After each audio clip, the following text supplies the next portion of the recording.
অবশ্যই দুঃখজনক, অবশ্যই কষ্টকর আমাদের জন্য, কিন্তু এটা অস্বাভাবিক না। অনেকগুলি দেশের মধ্যে বাংলাদেশও আছে। কোন দেশগুলি আছে? যাদের ইমিগ্রেশন নিয়ে প্রবলেম আছে।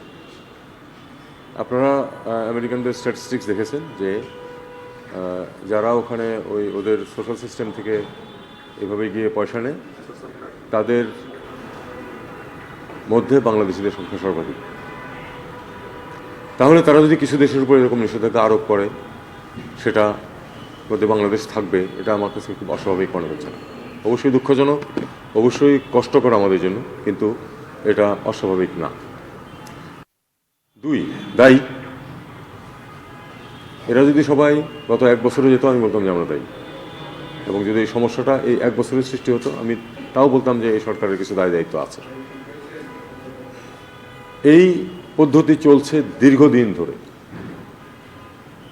কাজেই দায় দায়িত্ব, যদি আপনি ধরেন যে পলিসিগত দায় দায়িত্ব যদি কারো থাকে, সেটা হলো পূর্ববর্তী সব সরকারের আছে, সেটাকে আমরা পরিবর্তন করতে পারিনি, পরিবর্তন করা সম্ভব না। কারণ মানুষের এই নড়াচড়া বন্ধ করার সাধ্য এই সরকারের নাই, কোনো সরকারেরই ছিল না।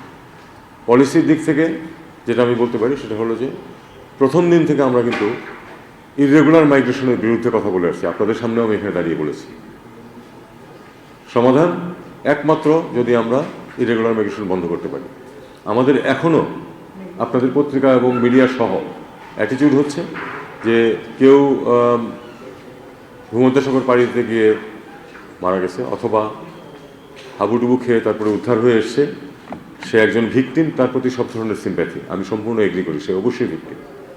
কিন্তু পাশাপাশি কিন্তু আইন ভঙ্গ হয়েছে।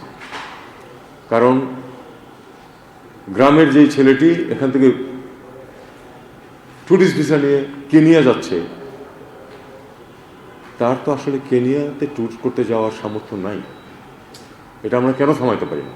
এটা আমরা যতক্ষণ পর্যন্ত থামাতে না পারবো, ততক্ষণ ভূমধ্যসাগরে মানুষ পড়তে থাকবে। এবং তারা ফিরে আসার পরে আমরা কিন্তু, এখন এটা বলতে গেলে দেখা যাবে যে আমি খুব ইনসেনসিটিভ বলে মনে হবে আমাকে, কিন্তু আমি চাই যে এই জিনিস ঘটনা, এই দুর্ঘটনাগুলি, এই ট্র্যাজেডিগুলি না ঘটুক। এই জন্য আমি বলতেছি যে যারা ফিরে আসবে তাদের সাহায্য নিতে হবে। আমি খুব ভদ্রভাবে বললাম, কিন্তু সাহায্য নিতে গেলে অবশ্যই তাদেরকে আটকাতে হবে, বলতে হবে যে কাকে টাকা দিয়ে গিয়েছে।